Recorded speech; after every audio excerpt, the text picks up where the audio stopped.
Muy buenas. Vamos a estudiar el movimiento armónico simple. El más, o movimiento armónico simple, es un movimiento que es periódico, que se repite, con lo cual nos va a permitir o nos obliga a tener una serie de operaciones, de parámetros, que van a ser el periodo, tiempo que tarda en repetirse el movimiento completo, y la frecuencia, que será el número de veces que se repita ese movimiento en un segundo. Hay una relación entre la frecuencia y el periodo, que ya conocéis, que nos dice que la frecuencia es el inverso del periodo. ¿Qué son los movimientos oscilatorios vibratorios? Todos aquellos que se repiten, que en un periodo de tiempo vuelven a ocurrir. Los movimientos vibratorios van a ser producidos por fuerzas que son directamente proporcionales al desplazamiento en cada momento. El movimiento armónico simple ocurre cuando estas repeticiones se dan lugar desde un punto de equilibrio. Fijaos en las dos gráficas. Tengo dos cuerpos que se mueven, un muelle y un círculo. En el círculo tengo una esfera girando. Esa esfera, si os fijáis, coincide con el centro del muelle que sube y baja. Esto nos ayuda a comprender por qué puedo utilizar ecuaciones de un movimiento circular para tratar de explicar un movimiento aparentemente rectilíneo. O en el caso de que fuera un péndulo, que sería un movimiento de un arco, también podría asemejarlo a un movimiento circular. Vamos a recordar las ecuaciones del movimiento circular. Mi ecuación del movimiento circular me daba unos parámetros, que eran la velocidad angular, el periodo y la frecuencia. Ya del periodo y la frecuencia hemos hablado anteriormente, pero la velocidad angular en este caso parece un poquito complejo. ¿Cómo conseguir una velocidad angular de un cuerpo que está simplemente yendo y viniendo? Para eso tomaremos estas dos definiciones de la velocidad angular, de manera que yo pueda determinar la velocidad angular para este movimiento armónico con su periodo o con su frecuencia. Este concepto de velocidad angular se pierde un poco cuando hablamos del movimiento armónico, porque no está dando vueltas, pero sí me ayuda a comprender que sea algo repetitivo y nos va a permitir utilizar las funciones repetitivas matemáticas, que son el seno y el coseno. ¿Cuál será nuestra ecuación? Pues nuestra ecuación va a ser una ecuación bastante sencilla de comprender. La elongación, que es esta letra x, es la distancia que nos separa del punto de equilibrio.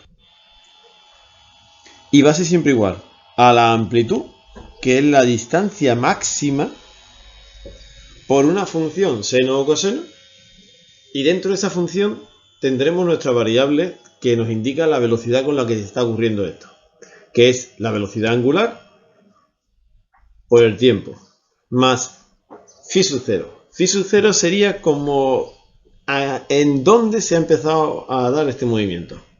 Phi sub 0 puede ser 0 o cualquier ángulo, de manera que nos dice qué desfase o qué ángulo inicial hemos tenido en el movimiento. Voy a poder utilizar funciones seno y coseno, cualquiera de las dos. Y cuando montemos una ecuación nosotros mismos, solo tenemos que darnos cuenta de que la función seno y coseno son casi iguales. ¿Cómo que son casi iguales? La función seno y coseno nos pueden arrojar el mismo valor si yo simplemente a la función seno le añado más pi medio. Perdón, menos pi medio. O a la función coseno le pongo más pi medio. En esos casos me arrojará el mismo sitio, el mismo punto. ¿Qué ocurre si yo en vez de poner omega t lo cambio por lo que valía, por 2πf? Yo puedo poner simplemente 2πf por t y sustituiría omega por la frecuencia y podría trabajar con la frecuencia. O puedo poner 2pi partido del periodo por t y trabajaría directamente con el periodo, sin velocidad angular, por si nos despista.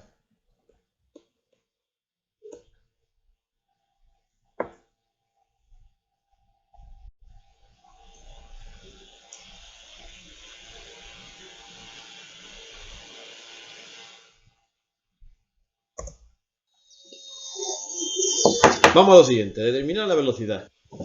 Un cuerpo que se está moviendo con respecto a un movimiento armónico simple, su velocidad varía con el tiempo, de manera armónica también. Va de un máximo a un mínimo. El mínimo será 0, hay un punto en el que se para y hay un punto máximo. ¿Cómo calculamos la velocidad? Porque para calcular la velocidad, igual que en los movimientos anteriores, vamos a derivar la posición con respecto del tiempo. Aquí me falta un paréntesis. Al derivar la velocidad con respecto del tiempo, obtengo otra ecuación que es armónica. ¿Qué significa que es armónica? Porque también tiene una función seno o coseno. Quiere decir que va a variar. ¿Cómo calculamos la velocidad máxima? Pues la velocidad máxima es cuando esta función valga el máximo valor. ¿Cuándo valdrá el máximo valor? Cuando la parte de la función armónica valga 1 o menos 1. Eso ocurrirá cuando el seno de omega t más phi sub 0 sea igual a 1 o a menos 1. En esos casos me va a dar el valor de la velocidad máxima, que será aquel que está multiplicando por la función seno, a por omega. ¿Esto cuándo va a ocurrir? ¿En qué posición? Pues la posición en la que va a ocurrir es cuando, considerando la posición anterior, si el seno de esta función vale 1, el coseno de la misma valdrá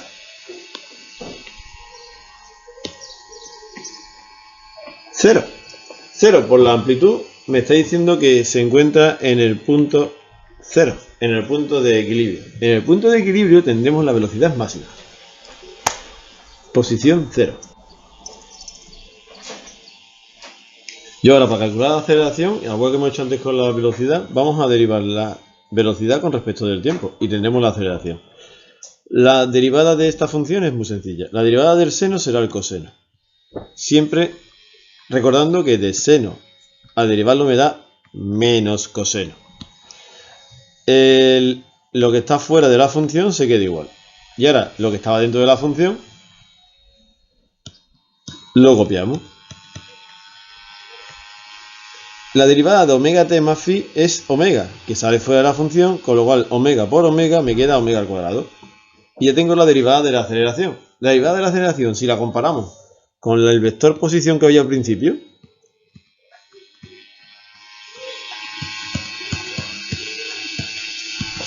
vemos que es muy parecido, salvo por dos detalles, que son el signo negativo y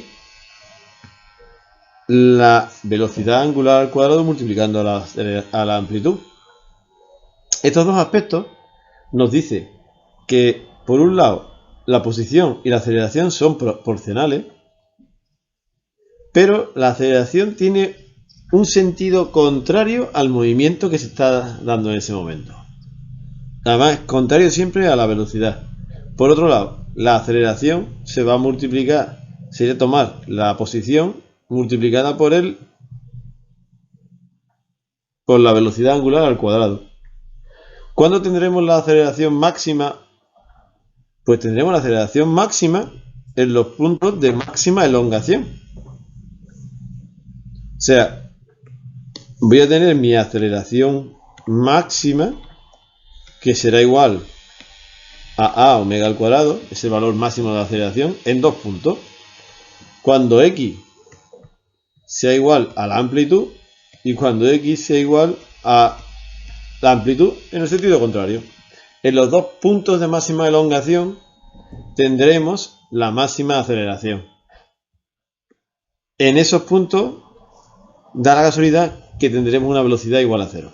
Vamos a ver las gráficas. Fijaos, cuando yo me encuentre en un punto de equilibrio, como el que tengo marcado aquí en la gráfica, me encontraré en un punto en el que tendré la velocidad máxima y al mismo tiempo la aceleración más pequeña, 0. Pero, ¿qué ocurre cuando me encuentre en un punto de máxima elongación? Como puede ser este de aquí. ahí me encontraré en la máxima elongación, pero al mismo tiempo tengamos una velocidad cero y una aceleración máxima. Como veis en las gráficas, son gráficas onduladas porque todo se repite en un periodo.